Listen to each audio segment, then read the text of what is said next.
প্রিয় শিক্ষার্থীরা আসসালামু আলাইকুম। রাসায়নিক পরিবর্তনের নবম লেকচারে তোমাদেরকে স্বাগতম।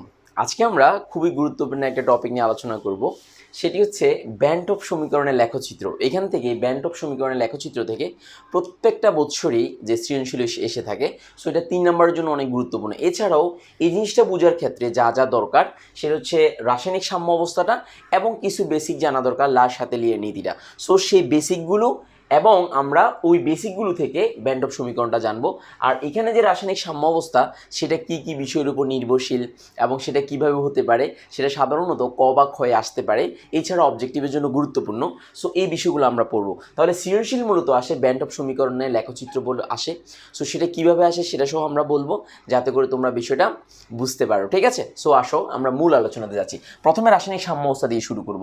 তাহলে রাসায়নিক সাম্য অবস্থা জিনিসটা কি সেটা নিশ্চয়ই তোমাদের মনে আছে যে রাসায়নিক সাম্য অবস্থা কাকে বলে। যে সম্মুখ বিক্রিয়ার হার এবং পশ্চাৎ বিক্রিয়ার হার যদি পরস্পর সমান হয় তখন তাকে আমরা রাসায়নিক সাম্য অবস্থা বলি। আবার বলছি, সম্মুখ বিক্রিয়ার হার এবং পশ্চাৎ বিক্রিয়ার হার যদি পরস্পর সমান হয় তখন তাকে আমরা রাসায়নিক সাম্য অবস্থা বলি বা ব্যালেন্সড বলি। তো তাহলে কোনো উভমুখী বিক্রিয়া কখনো শেষ হয় না, কোনো কোনো সময়ে সম্মুখী ও পশ্চাৎমুখী বিক্রিয়ার হার সমান হয়ে থাকে, ওই অবস্থাকে রাসায়নিক সাম্য অবস্থা বলে। এটা আমরা আগেও তোমাদেরকে বুঝিয়েছি, এখন আমরা আনুষ্ঠানিকভাবে জিনিসটা বুঝাচ্ছি যাতে করে তোমাদের একদম মাথায় সেট হয়ে যায়। রাসায়নিক সাম্য অবস্থা কিন্তু পরিমাণের উপর নির্ভরশীল না। আবার বলছি, কিসের উপর নির্ভরশীল না? পরিমাণের উপর নির্ভরশীল না। এটা কিসের উপর নির্ভরশীল? যে হারের উপর, বিক্রিয়ার হার। তার মানে সম্মুখ বিক্রিয়ার হার উভমুখী বিক্রিয়া কেমন হয়? যে সম্মুখ বিক্রিয়া অর্থাৎ বিক্রিয়ক থেকে উৎপাদে পরিণত হওয়া, আবার উৎপাদ থেকে বিক্রিয়কে পরিণত হয়। সো দুইটা ফ্যাক্টর। সো বিক্রিয়ক থেকে উৎপাদে পরিণত হওয়ার হার এবং উৎপাদ থেকে বিক্রিয়কে পরিণত হওয়ার হার, এই দুইটা হার যদি পরস্পর সমান হয় তখন সেটাকে আমরা রাসায়নিক সাম্য অবস্থা বলি। প্রাথমিকভাবে যখন বিক্রিয়া স্টার্ট হয় তখন সম্মুখ বিক্রিয়ার হারটা বেশি থাকে, পশ্চাৎ বিক্রিয়ার হারটা কম থাকে। কিন্তু একটা পর্যায়ে সম্মুখ বিক্রিয়ার হার এবং পশ্চাৎ বিক্রিয়ার হার পরস্পর সমান হয়, ওই অবস্থাটাকে আমরা রাসায়নিক সাম্য অবস্থা বলি। আশা করি বিষয়টা সহজে বুঝতে পেরেছো। সো তোমরা স্ক্রিনশট তুলে নিতে পারো, আশা করি তুলে ফেলেছো। এবার আমরা দেখব যে রাসায়নিক সাম্য অবস্থার ক্ষেত্রে যে একটা উদাহরণ দিয়ে দেখব। যেমন আমরা যদি উদাহরণ দিই, এখানে যদি সহজে উদাহরণ দিতে পারি, যেমন হাইড্রোজেন এবং আয়োডিন। আয়োডিনের বর্ণ হচ্ছে বেগুনি। আবার বলছি, আয়োডিনের বর্ণ হচ্ছে কি? বেগুনি। যখন তুমি হাইড্রোজেন এবং আয়োডিনকে যখন একটা অপরটার সাথে বিক্রিয়া দিবা তখন দেখবে এই আয়োডিনের বেগুনি বর্ণ আস্তে আস্তে কী হতে থাকে? বিলুপ্ত হতে থাকে। কেন? কারণ আয়োডিনটা আস্তে আস্তে বিয়োজিত হয়, এক পর্যায়ে কী হয়ে যায়? ওই যে হাইড্রোজেন আয়োডাইড হয়ে যায়। তো তাহলে এই হাইড্রোজেন আয়োডাইডটা কত পার্সেন্ট হবে সেটা হচ্ছে গুরুত্বপূর্ণ। তাহলে যেই পরিমাণ তুমি দেখো যে 450 ডিগ্রি সেলসিয়াস তাপমাত্রায় আমরা যদি হাইড্রোজেন, আমরা যদি দেখো 450 ডিগ্রি সেলসিয়াস তাপমাত্রায় আমরা যদি হাইড্রোজেনকে যদি দেখো, এই হাইড্রোজেন এবং যদি আয়োডিনকে যদি আমরা দেখি, এই যে আয়োডিনকে, যে হাইড্রোজেন এবং গাঢ় বেগুনি, যে বেগুনি কালারের বর্ণের আয়োডিনকে বাষ্প নিয়ে, দুটোটার বাষ্প নিয়ে যে 450 ডিগ্রি সেলসিয়াস তাপমাত্রায় রেখে দিই, তাহলে হাইড্রোজেন আয়োডাইড বিক্রিয়া করে 80% হাইড্রোজেন আয়োডাইড উৎপন্ন করে ফেলবে। তার মানে এখানে যদি তুমি খেয়াল করো 80% জিনিসটা বুঝতে চেষ্টা করো। তার মানে এখানে যদি এটা যদি মনে করো, এটা যদি তুমি 10 লিটার, এটা 10 লিটার দিলা, এটা 10 লিটার দিলা, তাহলে এটা বিয়োজিত হয়ে তাহলে এটা বিয়োজিত হয়ে, তার মানে এটা বিয়োজিত হয়ে এখানে কতটুকু হবে? এখানে বিয়োজিত হয়ে 2 আয়তন, তার মানে হচ্ছে প্রায় 16 লিটার তোমার কি হাইড্রোজেন আয়োডাইড উৎপন্ন হবে। এখন আমার প্রশ্ন হচ্ছে 16 লিটার কেন হলো? কারণটা হচ্ছে দেখো, এখান থেকে 80%, তার মানে এখানে 8 লিটার, আর এখান থেকে 8 লিটার সে বিয়োজিত হয়ে যাবে। তার মানে তার 80% বিক্রিয়া করে ফেলবে, 80%। তার মানে যতটুকু দিয়েছো তার 80% সে বিক্রিয়া করে ফেলতেছে। বিক্রিয়া করে ফেলে এই 8 দুগুণা ডাবল, 2 মূল উৎপন্ন 16। এগুলো আমরা ক্যাপিক অ্যাসিডে বুঝাবো, তুমি শুধু বেসিকটা মাথায় রাখো। তার মানে এইখানে যত মোল দিবা, যত ভর দিবা, ওই ভরের 80% সে কী হবে? উৎপাদে পরিণত হবে। সো 80% যদি হয় তাহলে 2 মোল যেহেতু উৎপাদে 80, 8 দুগুণ, তাহলে এখানে 8, এখানে তাহলে 16 মোল, এখানে 2 মানে দ্বিগুণ যেহেতু এইচআই উৎপন্ন হয়, তাহলে এখানে 16 লিটার কি উৎপন্ন হবে? যে হাইড্রোজেন আয়োডাইড উৎপন্ন। তার মানে আমরা বুঝতে পারবো যে হাইড্রোজেন আয়োডাইডে কি আমরা যখন বিক্রিয়া করি এইচ আর আইয়ের সাথে, তখন সেক্ষেত্রে তার কোনো বেগুনি বর্ণ থাকে না। কিন্তু আয়োডিন যদি আলাদাভাবে থাকে, বেগুনি বর্ণ থাকে। তাহলে আমরা যখন দেখতে পাবো বিক্রিয়াতে, দেখতে পাবো যে আস্তে আস্তে আস্তে আস্তে বেগুনি বর্ণটা বিলুপ্ত হচ্ছে। আমরা তার মানে বুঝবো হাইড্রোজেন আয়োডাইডটা উৎপন্ন হয়েছে। তাহলে এখানে এই হাইড্রোজেন আয়োডাইড যখন 80% উৎপন্ন হয়ে যাবে তখনই সাম্য অবস্থায় পৌঁছবে, তখন এটা যেই পরিমাণ উৎপাদে পরিণত হবে এটা ঠিক সেই পরিমাণ বিক্রিয়কে চলে আসবে। আবার মানে সম্মুখী বিক্রিয়ার হার আর পশ্চাৎমুখী বিক্রিয়ার হার পরস্পর সমান হয়ে যাবে। তখন সেক্ষেত্রে আমরা এটাকে আমরা মাইনাস ডি অফ এই যে H2 এভাবে দিয়ে, আর এখানে হচ্ছে ডিটি ইজ ইকুয়াল টু, তাহলে এখানে 2 অফ এখানে কি হচ্ছে 2 কেন আসবে? 2 যেহেতু আছে, তাহলে এখানে ডিটি বাই এই যে ডিটি বাই, তাহলে এখানে হচ্ছে কত? যে ডি অফ যে এইচ আই, এই যে এইচ আই, HI। সো এই দুটোটা পরস্পর কি হবে, সমান হবে, সম্মুখী বিক্রিয়ার হার এবং পশ্চাৎমুখী বিক্রিয়ার হার পরস্পর সমান হবে, দেন আমরা এটাকে বলবো সাম্য অবস্থা। তার মানে খেয়াল করো, সাম্য অবস্থা পরিমাণের উপর নির্ভরশীল না, সাম্য অবস্থা একটা সিচুয়েশন, মানে একটা নির্দিষ্ট পার্সেন্টে বিয়োজিত হওয়ার পরে বিক্রিয়াটা ওই অবস্থায় তার সম্মুখী বিক্রিয়ার হার এবং পশ্চাৎমুখী বিক্রিয়ার হার পরস্পর সমান হয়। সো এই বিষয়টা মাথায় রাখতে হবে, এই বেসিকটা তোমাদের মাথায় একদম সেট হয়ে যেতে হবে। সো এটা একদম মাথায় ঢুকায় নাও সহজভাবে। তো তাহলে আমরা বিষয়টা তোমরা বুঝতে পেরেছো আশা করি, সবাই নোট করে ফেলো, প্রত্যেকটা জিনিস নোট করে ফেলবা, তাহলে তোমাদের জন্য সহজ হয়ে যাবে। আশা করি তোমরা বুঝতে পেরেছো, এটা নোট করে ফেলো। Okay right. সো তোমরা চাইলে স্ক্রিনশটও তুলে নিতে পারো, আমি এটা মুছে দিচ্ছি বোঝার জন্য, এটা দিলাম উদাহরণ, তোমরা নিচে দিয়ে লিখে ফেলবে, তাহলে মানে তোমাদের সহজ হয়ে যাবে। আচ্ছা, এবার যদি আমি পশ্চাৎভাবে যদি চিন্তা করি, দেখো এবার যদি আরেকটা যদি উল্টাভাবে চিন্তা করি, তাহলে দেখো এবার যদি আমি হাইড্রোজেন আয়োডাইডকে যদি নিই, তারপরে এবার হাইড্রোজেন আয়োডাইডকে আমি নেব, কাকে নেব, হাইড্রোজেন আয়োডাইডকে নেব। তো হাইড্রোজেন আয়োডাইডকে নিয়ে যদি আমি এবার 450 ডিগ্রি সেলসিয়াস তাপমাত্রা উত্তপ্ত করি, তখন আস্তে আস্তে আমি দেখবো যে এটার 20% বিয়োজিত, কত পার্সেন্ট, দেখো এইখানে কিন্তু 20%, তার মানে এই হাইড্রোজেন আয়োডাইডের 20% বিয়োজিত হবে, যে 20% বিয়োজিত হবে। তো তার মানে আগের মতো এটা যেরকম 80% হয়ে এখানে আসছে, মানে 80%ই হয়েছে, দেন এটা 20%, তার মানে ভাইস ভার্সা। তো তার মানে এটার 80% ঠিক, তার মানে এটার 80%, এটা যদি দিতাম আমি তাহলে 80% বিয়োজিত হইতো, আর এখানে এটা 20% বিয়োজিত হবে, তার মানে 20%ই এটাতে উৎপন্ন হবে। কথাটা এরকম, তার মানে পরস্পর সমান থাকবে সব ক্ষেত্রে, মানে সম্মুখী বিক্রিয়াতে যেটা বিয়োজিত হবে, পশ্চাৎমুখী বিক্রিয়াতে সেটা আবার রিবিল্ড হবে, মানে আবার তার কাছে তৈরি হবে। সো এটাই হচ্ছে আমাদের নীতি, আমরা সাম্য অবস্থার যে নীতিগুলো রয়েছে সেটা জানবো, 4টা নীতি রয়েছে, সো সেটা আমরা জানবো, একদম ভালো করে জানবো, যাতে করে তোমাদের বেসিকটা ক্লিয়ার হয়ে যায়। তো তাহলে এখানে এটার মাত্র 20% বিয়োজিত হবে, তাহলে কেমন, কিছুক্ষণ আগে আমরা দেখছি, তুমি একটু, আমি যদি একটু দেখাই, দেখো এখানে দেখো, এখান থেকে 80% বিয়োজিত হয়ে এটা উৎপন্ন হয়েছে। তাহলে এটা 80% গেছে এখানে, তার মানে 80% উৎপাদ তৈরি হয়েছে। তো উৎপাদটা যখন বিয়োজিত হবে তখন উৎপাদকে শুধু আমি যদি নিই, তার মানে এটা না থাকে, আমি HIকে নিলাম, শুধু HIকে নিলাম, এই যে শুধু HIকে নিলাম, HIকে নিলে দেন সেটা 20% বিয়োজিত হবে। কেন, কারণটা হচ্ছে ওইটা 80%, এখান থেকে এটা 80% হবে, আবার বিয়োজিত হওয়ার সময় তাহলে 20%। সো বেসিকটা ক্লিয়ার রাখবে, সম্মুখী বিক্রিয়াতে যে সিচুয়েশন, পশ্চাৎমুখী বিক্রিয়াতেও তার অবস্থাটা ঠিক থাকবে, তার সিচুয়েশনটা কি থাকবে, ঠিক থাকবে। কথাটা কিন্তু মাথায় রাখতে হবে, তখন আর উল্টাবে না কথাটা। তাহলে এই হাইড্রোজেন আয়োডাইডকে যদি বিক্রিয়া দিই, তার মাত্র কত পার্সেন্ট বিয়োজিত হবে, তার মাত্র 20% বিয়োজিত হবে, কত পার্সেন্ট বিয়োজিত হবে, তার মাত্র 20%, এই যে 20% বিয়োজিত হবে, বিয়োজিত হবে। সো এই বিষয়টা একটু মাথায় রাখবা, এটা হচ্ছে ইম্পর্টেন্ট। তাহলে এই যখন বিয়োজিত হওয়ার পরে দেন সাম্য অবস্থা আসবে, দেন আর কোনোটা চেঞ্জ হবে না, তখন সম্মুখী বিক্রিয়ার হার এবং পশ্চাৎমুখী বিক্রিয়ার হার পরস্পর সমান হবে, মানে এত পার্সেন্ট বিয়োজিত হওয়ার পরে। তার মানে এটা হচ্ছে একটা পরীক্ষালব্ধ ফল, আবার বলছি কি লব্ধ ফল, পরীক্ষালব্ধ ফল। এখন তুমি আমাকে বলতে স্যার এটা কেমনে বুঝবো, এই কেমনে বোঝার জন্য এটা হচ্ছে একটা পরীক্ষালব্ধ ফল, এই পরীক্ষালব্ধ ফলটাকে আমরা মনে রাখতেছি। সো এক এক বিক্রিয়ার জন্য এক এক রকম হিসাবগুলো, আবার বলছি এক এক বিক্রিয়ার জন্য এই যে 20% বিয়োজিত হয়েছে এটা এক এক রকম। সো এই বিষয়টা তোমাদের মাথায় সেট করতে হবে। তো তাহলে আমরা এই বিষয়টা যদি বুঝি তাহলে আমাদের কাছে সহজ হয়ে যাবে। তাহলে আমরা এখান থেকে একটা জিনিস বুঝতে পারলাম যে রাসায়নিক সাম্য অবস্থা যে কোনো কিছুর পরিমাণের উপর নির্ভরশীল না, এটা কিসের উপর নির্ভরশীল, মানে একটা নির্দিষ্ট পরিমাণ উৎপন্ন হওয়ার পরে দেন সম্মুখী বিক্রিয়ার হার এবং পশ্চাৎমুখী বিক্রিয়ার হার পরস্পর সমান হবে। আবার বলছি, সম্মুখী বিক্রিয়ার হার এবং পশ্চাৎমুখী বিক্রিয়ার হার পরস্পর কী হবে, সমান হবে। এই বেসিকটা একদম মাথায় সেট করতে হবে, তাহলে তোমরা বুঝতে পারবা, আশা করি বুঝতে পেরেছো। Okay right. সো এবার আসো আমরা যে রাসায়নিক সাম্য অবস্থার একটা চলমান প্রক্রিয়া, তার মানে এটা আমি দেখতেছি, তোমাদেরকে আমি কিছুক্ষণ আগেও বলেছিলাম যেখানে ঘনমাত্রা, এটা আমি আগেও দেখিয়েছি, এই চিত্রগুলো আমি আগেও দেখিয়েছি যে সময়ের সাথে সাথে দেখো এই যে উৎপাদটা আস্তে আস্তে বাড়বে, সময়ের সাথে সাথে উৎপাদটা আস্তে আস্তে বাড়তেছে, বেড়ে এক পর্যায়ে বাড়ার পর আর বাড়বে না, তখন সম্মুখ বিক্রিয়ার হার পশ্চাৎমুখী বিক্রিয়ার হার পরস্পর সমান হবে। তাহলে দেখো এখানে এইভাবে যখন আমরা বাড়বে, এটা আমি তোমাদেরকে আগেও দেখিয়েছিলাম, তাহলে এই অবস্থা হচ্ছে সাম্য অবস্থা। সো এটা হচ্ছে ঘনমাত্রার সাথে মানে তোমার সময়, এটা হচ্ছে সময়ের রিলেশন, এটা হচ্ছে লেখচিত্র সাহায্যে ইয়া করে। তখন দেখো এই এতটুকু ঘনমাত্রা যখন হবে, তখন সেক্ষেত্রে তখন সম্মুখ বিক্রিয়ার হার এবং পশ্চাৎ বিক্রিয়ার হার আবার বলছি হার পরস্পর যদি সমান হয়, তাহলে পরিমাণ মানে তার যে নির্দিষ্ট পরিমাণ যেটা ছিল সেটা বরাবরই তার কাছে থেকে যাবে। আবার বলছি এটা বরাবরই তার কাছে থেকে যাবে। তার মানে বিষয়টা আমি একটু করে যদি বলি, যেমন হাইড্রোজেন আয়োডাইডের কথা যদি আমি বলি, এই যে H2 + I2 বিক্রিয়া করে আমরা কি পেয়েছি, যে 2HI পেয়েছি। সো আমি যদি একটু দিয়ে বলি, মোল দিয়ে বলি, তাহলে তোমার জন্য বুঝতে সুবিধা হবে। মোল দিয়ে বলি, তার মানে এটা 10 মোল দিয়েছি, এটা 10 মোল দিয়েছি, এটাও 10 মোল দিয়েছি, 10 মোল দিয়েছি। আচ্ছা আমি 1 মোল দিয়ে বুঝাই, তাহলে তোমার জন্য আরও সহজ হবে। তাহলে এটা 1 মোল দিয়েছি, এটাও 1 মোল দিয়েছি, 1 মোল দিয়েছি। তো তাহলে এটা বিক্রিয়া যখন করবে, বিক্রিয়া যখন স্টার্ট হবে, তখন দেখো এটা অবশিষ্ট থাকবে কত, মোল অবশিষ্ট থাকবে, 0.2 মোল। কেন? কারণ 80% বিয়োজিত হয়ে গেছে, তাহলে এটা অবশিষ্ট কত 0.2 মোল অবশিষ্ট থাকবে। তাহলে এটা এই 80% যে উৎপাদিত হয়েছে মানে 0.8% যে চলে গেছে, তো তাহলে এটা 0.8-এর দ্বিগুণ কত, মানে যতটুকু বিয়োজিত হয়েছে ততটুকু উৎপাদ তৈরি হবে। তো উৎপাদ তৈরি হলো 0.8, তো এটা দ্বিগুণ উৎপন্ন হয়েছে, তার মানে উৎপাদের পরিমাণ হচ্ছে 1.6 মোল। এই যে 1.6 মোল কী পাবো, 2HI পাবো।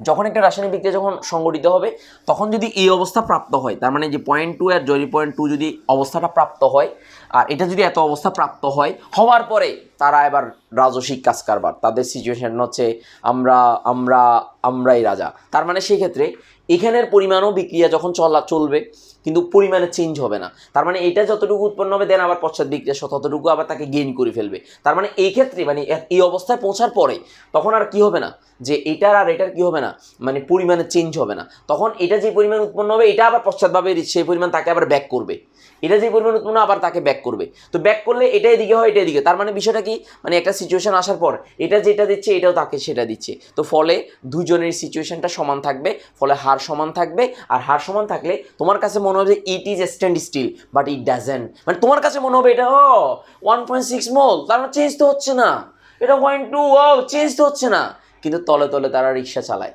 তেমনি, মানে তলে তলে তারা চেঞ্জ হয় কিন্তু আমরা সেটা বুঝি না, তাদের মাঝে ইন্টারচেঞ্জ হয়। এই কারণে বলা যায় রাসায়নিক বিক্রিয়া বা রাসায়নিক সাম্য অবস্থা একটা চলমান প্রক্রিয়া, কন্টিনিউয়াস প্রসেস, বাট এটা আমরা বুঝি না। আবার বলছি, এটা আমরা কি বলি, কন্টিনিউয়াস প্রসেস, বাট এটা আমরা সহজে বুঝি না। সো এই বিষয়টা মাথায় সেট করতে হবে। আবার বলছি, এই বিষয়টা মাথায় কী করতে হবে, একদম ভালো করে সেট করতে হবে, আদারওয়াইজ হবে না।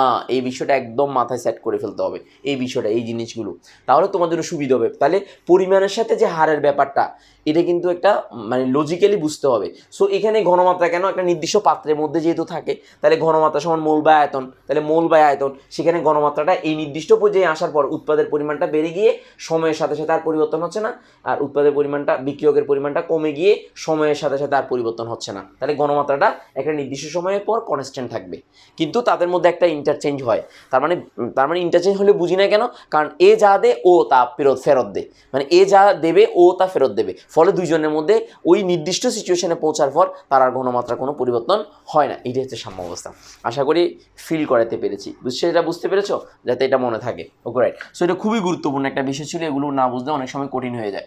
সো এবার আমরা যে রাসায়নিক সাম্যাবস্থা যে একটা চলমান প্রক্রিয়া, এটা আমরা তোমাকে প্রমাণ করাবো। রাসায়নিক সাম্যাবস্থা একটা চলমান প্রক্রিয়া, এটা একটা প্রমাণ করাবো তোমাকে। তাহলে এটা যদি প্রমাণ করাতে যায়, এটা পরীক্ষা আসে, পরীক্ষা এটা 2 নম্বরের জন্য আসে, খ নাম্বারের জন্য আসে। আবার বলছি, এটা সৃজনশীল এবং নর্মালি অনেক সময় খ বা গ এর জন্য আসে পরীক্ষা। আর বলছি খ বা গ এর জন্য এটা আসে, বোর্ড পরীক্ষা খ বা গ এর জন্য। চিত্রটা আঁকবা, আঁকার পরে এবার আমরা ব্যাখ্যা দেবো। চিত্রটা আঁকবা, আঁকার পরে এবার আমরা ব্যাখ্যা দেবো কীভাবে চলমান প্রক্রিয়া, সেটা একটা ব্যাখ্যা দিচ্ছি।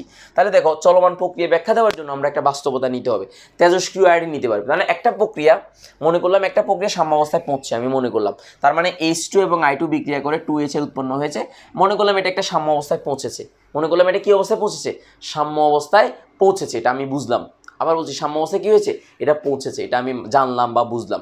কিন্তু সাম্য অবস্থায় পৌঁছার পর আমি দেখবো যে আসলে তারা কি আসলে চলমান কিনা, তাদের মধ্যে কোনো ক্রিয়াশীলতা আছে কিনা, সেটা প্রমাণ করব। তো প্রমাণ করার জন্য আমি ঠাস করে কী করবো, তেজস্ক্রিয় আয়োডিন দিয়ে দেবো। তাহলে 128 ভরের আমরা তেজস্ক্রিয় আয়োডিন দেবো এটার মধ্যে। তো তাহলে এই দেখা যায় উৎপাদে আমরা কী করবো, কিছু পরিমাণ, দেখো যে এটা সাম্য অবস্থা অর্জন করেছে, বিক্রিয়াটি সাম্য অবস্থা অর্জনের পর, এটা কিন্তু খুবই ইম্পর্টেন্ট, এখানে যা আছে তাই লিখবে, এর চেয়ে করে মানে বইতে অনেক উল্টা করে লেখা, সহজভাবে লিখবা, স্ক্রিনশট তুলে নাও, এইভাবে লিখবা। তো তাহলে এই সাম্য অবস্থা অর্জনের পর এতে অল্প পরিমাণ তেজস্ক্রিয় আয়োডিনকে এইভাবে I স্টার দিয়ে চিহ্নিত করা হয়। তাহলে 128, এটা তেজস্ক্রিয় আয়োডিন, এমনি আয়োডিনের বড় হচ্ছে 127, বাট তার এটা হবে 128, তাহলে এটার বড় হবে 128 হবে, 128 উপরে থাকবে, 128 তার ভর, এই ভরটা 128 ভরের তেজস্ক্রিয় আয়োডিন আমরা দিব তার মধ্যে। তো দেওয়ার পরে তেজস্ক্রিয়তার পরীক্ষা করার জন্য একটা ট্রেসার আছে, ট্রেস করা যায়, তেজস্ক্রিয়তার ট্রেস করা যায়। ট্রেস মানে কি, নির্ধারণ করা যায়। সো ট্রেসার ব্যবহার করব আমরা। তো ব্যবহার করে এবার আমরা দেখবো যে ট্রেসার যখন ব্যবহার করবো তখন আস্তে আস্তে দেখবো, ট্রেস করার জন্য ব্যবহার করব। তো ব্যবহার করে আমরা দেখবো যে বিক্রিয়াটা তো স্ট্যান্ড স্টিল আছে, সাম্য অবস্থায় পৌঁছেছে, কিন্তু ওই অবস্থার মধ্যে আমি কি করলাম, তেজস্ক্রিয় আয়োডিনটা যোগ করলাম। তো যোগ করে এবার ট্রেসার দিয়ে পরীক্ষা করতেছি। ও মা, কাহিনি তো গড়গড়, কি কাহিনি, আয়োডিনের দেখি তেজস্ক্রিয় আয়োডিনের পরিমাণ আস্তে আস্তে কমতেছে। ও মা, এবার হাইড্রোজেন আয়োডাইড, মানে তেজস্ক্রিয় হাইড্রোজেন আয়োডাইড বাড়তেছে। ও উমা কিরে বিক্রিয়া তো স্থির হয়ে আছে, কিন্তু এই কাহিনীটা কেমনে ঘটলো? নিশ্চয়ই সে চলমান, না হলে তো এটা দেওয়ার পর সে উৎপাদে পরিণত, কারণ সাম্যাবস্থা পৌঁছানোর জন্য সে কী করবে, ওই যে লাশ হাতে নিয়ে নীতিটা প্রয়োগ করবে, তখন এখান থেকে বিক্রিয়ক থেকে উৎপাদে পরিণত হবে সাম্যাবস্থা পৌঁছার জন্য। ফলে কিছু পরিমাণ তেজস্ক্রিয় আয়োডিন বিয়োজিত হয়ে হাইড্রোজেন আয়োডাইড উৎপন্ন করে ফেলবে, ওই পরিমাণ তেজস্ক্রিয় আয়োডাইড হাইড্রোজেন আয়োডাইড উৎপন্ন করে ফেলবে। করার পরে একটা নির্দিষ্ট পর্যায়ে পৌঁছার পর আমি দেখবো যে আর মানে তেজস্ক্রিয় আয়োডিন আগে যা মানে পরিমাণটা আর চেঞ্জ হচ্ছে না, তার মানে একটা নির্দিষ্ট অবস্থায় পৌঁছার পর তেজস্ক্রিয় আয়োডিনের পরিমাণটা আর কি হচ্ছে না, চেঞ্জ হচ্ছে না। তখন তো আমি চিন্তা করলাম, হ্যাঁ তো সে তো স্থির ছিল মনে হয়েছে, কিন্তু তেজস্ক্রিয় আয়োডিন বিয়োজিত কেমনে হইলো? হওয়ার পরে আয়োডিন বাড়লো, ওমা বিয়োজিত হওয়ার পর আবার কিছুক্ষণ পরে দেখি যে উমা আগে যেমন পরেও তেমন, তার মানে সে নিশ্চয় চলমান। তাহলে সাম্যাবস্থায় পৌঁছার পর সে আবার বিক্রিয়া করে কেন উৎপাদ তৈরি করবে তেজস্ক্রিয় আয়োডিনটা? তো নিশ্চয়ই সে চলমান, তাহলে ডাল মে কুছ খালা হে। তার মানে এইখান থেকে সিদ্ধান্ত কি নেওয়া যায়, রাসায়নিক বিক্রিয়া একটা চলমান প্রক্রিয়া। কি প্রক্রিয়া? রাসায়নিক প্রক্রিয়া, মানে রাসায়নিক সাম্যাবস্থাটা একটা চলমান প্রক্রিয়া। তো এখান থেকে অর্থাৎ কিছু পরিমাণ হাইড্রোজেন আয়োডাইড তেজস্ক্রিয়, যে হাইড্রোজেন আয়োডাইডের তার মানে এই হাইড্রোজেন আয়োডাইডের আয়োডিন তেজস্ক্রিয় হয় এবং এক পর্যায়ে একটা নির্দিষ্ট মানে পৌঁছায়। আমি যে কথাগুলো বললাম এগুলো তুমি তোমার নিজের ভাষায় লিখবা, একদম নিজের ভাষায় লিখবা। It doesn't mean that you have to write the same, but আমি সহজ করে এখানে লিখে দিয়েছি, তোমরা এটা বুঝতে পেরেছো। তুমি তোমার নিজের ভাষায় লিখবা, তাহলে তোমার জন্য বিষয়টা অনেক কি হয়ে যাবে, সহজ হয়ে যাবে। তো তাহলে এটি স্ক্রিনশট তুলেছো আশা করতেছি। এবার আসো আমরা, তাহলে এখান থেকে প্রমাণিত হয় যে এখান থেকে বোঝা যায় যে সাম্যাবস্থা অর্জনের পর তেজস্ক্রিয় আয়োডিনের প্রবেশের ফলে নিম্নোক্ত বিক্রিয়া দিয়ে করছে। তার মানে তেজস্ক্রিয় আয়োডিন যখন হয়েছে তখন হাইড্রোজেন আয়োডাইডের সাথে আরও কিছু বিক্রিয়া করে হাইড্রোজেন আয়োডাইড উৎপন্ন করেছে, এখানে তেজস্ক্রিয় দেওয়া হয়েছে। তাহলে এই যে আই, এখানে একটা এক্সট্রা চিহ্ন হবে, তাহলে আই স্টার দ্বারা তেজস্ক্রিয় আয়োডিনকে বোঝানো হয়েছে। কি দ্বারা বোঝানো হয়েছে? তেজস্ক্রিয় আয়োডিন। এই আই টুর এখানে স্টার দ্বারা তেজস্ক্রিয় আয়োডিনকে বোঝানো হয়েছে। সুতরাং বলা যায় যে সাম্যাবস্থা অর্জনের পরেও সম্মুখী এবং পশ্চাৎমুখী বিক্রিয়া সমান হারে চলতে থাকে। অতএব বলা যায় রাসায়নিক সাম্যাবস্থা একটা চলমান প্রক্রিয়া। আবার বলছি, অতএব বলা যায় রাসায়নিক সাম্যাবস্থা একটি চলমান প্রক্রিয়া, কন্টিনিউয়াস প্রসেস। সো এটা পরীক্ষায় খ নাম্বারের জন্য আসে এবং গ নাম্বারের জন্য আসে। একদম কণ্ঠস্থ, ঠোঁটস্থ, মুখস্থ, ফেটস্থ, অন্তস্থ যতস্থ আছে একদম সব করে ফেলতে হবে, ঠিক আছে? আশা করি মাথায় ঢুকেছে, রাইট? সো এবার আসো আমরা দেখব, কি দেখবো দেখো, যে এই যে সাম্যাবস্থা হয়, এই সাম্যাবস্থার শর্তগুলো আমরা দেখব। কি দেখব? এই যে সাম্যাবস্থাগুলো হয়, এই সাম্যাবস্থার কি দেখব, শর্তটা দেখব। তাহলে শর্ত, 4টা শর্ত রয়েছে। তাহলে এই শর্তগুলো পরীক্ষায় আসে, অবজেক্টিভে আসে, এই কারণে জিনিসগুলো একটু বোঝা উচিত, ফিল করা উচিত। তাহলে দেখো, এই সাম্যাবস্থা কি সাম্যের স্থায়িত্ব, তার মানে স্টেবল থাকবে। তো স্টেবলটা কেমনে সেটা আমরা দেখব। উভয় দিকে সুগণ, তার মানে বিক্রিয়ক থেকে উৎপাদে যেভাবে হবে উৎপাদ থেকে বিক্রিয়কও সেম প্রসেসে হবে এবং পরিমাণ চেঞ্জ হবে না। কিছুক্ষণ আগে বললাম 80% বিয়োজিত হলে আবার উৎপাদ থেকে যদি আবার সিস্টেমটা আমি উল্টা করি তাহলে 20%ই হবে। তার মানে উভয় দিকের তার যে কনস্ট্যান্সি, তার যে একটা স্থিতি, মানে তার যে একটা সিচুয়েশান, তার নিজস্ব একটা যে এটা চেঞ্জ হবে না, বা দুই দিক থেকে বিষয়টা হবে, দুই দিক থেকে হইতে পারে, বিক্রিয়ক থেকে উৎপাদে, উৎপাদ থেকে বিক্রিয়কে, যাই হোক গড়ে ফেলে বটত্তম তাল গাছ, ওই একই কাহিনী, এটা মাথায় রাখতে হবে। তারপর হচ্ছে বিক্রিয়ার অসম্পূর্ণতা, তার মানে এই বিক্রিয়াটা যেহেতু সাম্যাবস্থা একটা চলমান প্রক্রিয়া, তাহলে বিক্রিয়া কখনো শেষ হবে না, তার মানে অটোমেটিক চলতেই থাকবে। সো এটা চলতে থাকবে। এরপর প্রভাবকের ভূমিকাহীনতা কি আমি একটু করে ক্লিয়ার করি। মানে আমরা জানি প্রভাবকটা সাম্যাবস্থায় কোনো ভূমিকা রাখে না, এটা আগেও বলেছি তোমাদেরকে। শুধুমাত্র প্রভাবক সাম্যাবস্থা পৌঁছা পর্যন্ত ভূমিকা লাগে, মানে সাম্যাবস্থা পৌঁছে গেলে প্রভাবকের আর কোনো ভূমিকা নেই, কারণ সে আগে যেমন আছে তেমন রয়েছে, মানে প্রভাবক এক্ষেত্রে কোনো ভূমিকা পালন করবে না। সো এটা একটু গুরুত্বপূর্ণ বিষয়। একটু এই 4টা পয়েন্ট, এগুলো আমি বিস্তারিত এখন আলোচনা করছি। এই 4টা পয়েন্ট একদম ধরে আলোচনা করছি, বুঝিয়ে দেবো প্রতিটা লাইন বাই লাইন। সো এই 4টা পয়েন্ট মনে রাখবা, এগুলো অবজেক্টিভ আসতে পারে, মেডিকেল অ্যাডমিশন টেস্টে আসতে পারে। সো এই 4টা পয়েন্ট একটু মাথায় রাখবা। এখন আসো আমরা প্রত্যেকটার ব্যাখ্যা করব।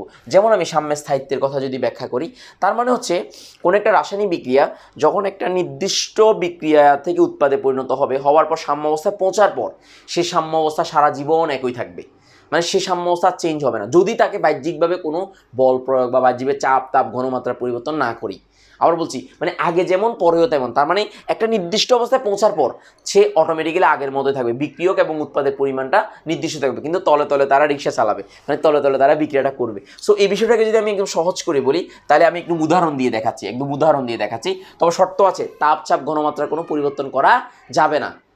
আবার সত্য হচ্ছে তাপ, চাপ, তার মানে তার বাহ্যিক কোনো কিছু তাই দিয়ে তাকে পরিবর্তন করা যাবে না। পরিবর্তন না করলে তখন এই ঘটনাটা ঘটবে। সো এটা একটু মাথায় রাখতে হবে, একদম মাথার মধ্যে সেট করে রাখো, ঠিক আছে কিনা? আচ্ছা, এবার আসো, এটা একদম এইগুলো মুখস্থ করতে হবে না, শুধু বুঝে এই শুধু বিক্রিয়াটা দিয়ে বুঝলে হবে। তো তাহলে যেমন একটা উদাহরণ, কিছুক্ষণ আগে আয়োডিন দিয়ে বুঝেছিলাম, হাইড্রোজেন এবং আয়োডিন দিয়ে বিক্রিয়া, ওইটাও সেম কথা। তো তার মানে হচ্ছে এখানে ইথানিক অ্যাসিড এবং ইথানলের যদি বিক্রিয়াটা হয়, এই যে ইথানিক অ্যাসিড এবং ইথানলের বিক্রিয়াটা যদি হয়, এই যে এটা ইথানিক অ্যাসিড, তাহলে ইথানিক অ্যাসিডের এই কত পার্সেন্ট সাম্য অবস্থায় এটা 3 পয়েন্ট এত মোল উৎপন্ন হবে। আর এটা মানে সাম্য অবস্থায়, তার মানে বিয়োজিত হয়ে গেছে কত, বিয়োজিত হয়ে গেছে তার মানে হচ্ছে 0.667 এত মোল বিয়োজিত হয়ে গেছে, এত মোল, তার মানে এত মোল বিয়োজিত হয়ে গেছে। বিয়োজিত হওয়ার পরে দেন এত মোল আছে, তার মানে 1 থেকে যদি এত বাদ দিয়ে দিই তাহলে এত মোলই থাকে। তাহলে সাম্য অবস্থায় এটাও সেম অবস্থা, দেন যতটুকু বিয়োজিত হয় ততটুকু উৎপাদে পরিণত হয়। তাহলে এই বিক্রিয়াটাকে স্টারিকরণ বা স্টারিফিকেশন বলা হয়। এই বিক্রিয়াটার নাম হচ্ছে স্টারিফিকেশন। এই স্টারিফিকেশন বলা হয়, যে ফিকেশন বলা হয় এটাকে। আবার বলছি, এটা কি বলা হয়, স্টারিফিকেশন বলা হয়। আবার বলে এটাকে কি বলা হয়, স্টারিফিকেশন বলা হয়। সো এই স্টারিফিকেশনটা কেমনে ঘটে সেটা একটু খেয়াল করো। যে এই দেখো স্টার তৈরি হয়, তার মানে হচ্ছে এটা যখন বিক্রিয়া করবে তখন এখানে দেখো এখানে CH3COOH, আর এখানে HO, আর এখানে CH2CH3 ইথানল বিক্রিয়া করলে তখন দেখো এখান থেকে H আর এটা মিলিয়ে তারা কি হয়ে যাবে, তারা পানি হয়ে যাবে। তো পানি হয়ে এখানে বিক্রিয়া করে যে H2 হয়ে যাবে, তারপরে প্লাস কি উৎপন্ন হবে, প্লাস এখানে তোমার এই যে এই CH3, তারপরে হচ্ছে C+O, এখানে O, তারপরে যেখানে C2, তার মানে একসাথে আমি লিখি CH2CH3 উৎপন্ন হবে। তার মানে এটার নাম হচ্ছে ইথাইল। এই যে এটার নাম হচ্ছে, আমি একটু বুঝিয়ে দিই তাহলে যারা জৈব যৌগ পড়েছে, যে এটা হচ্ছে ইথাইল ইথানয়েড। আবার বলছি ইথাইল ইথানয়েড দ্বারা, তাহলে এটার নাম ইথাইল ইথানয়েড, এরকম একটা যৌগ তৈরি হয়। সো এই বিষয়টাকে স্টারিফিকেশন বিক্রিয়া বলা হয়। সো এটা আমরা জৈব যৌগতে পড়বো। কোথায় পড়বো, জৈব যৌগতে পড়বো।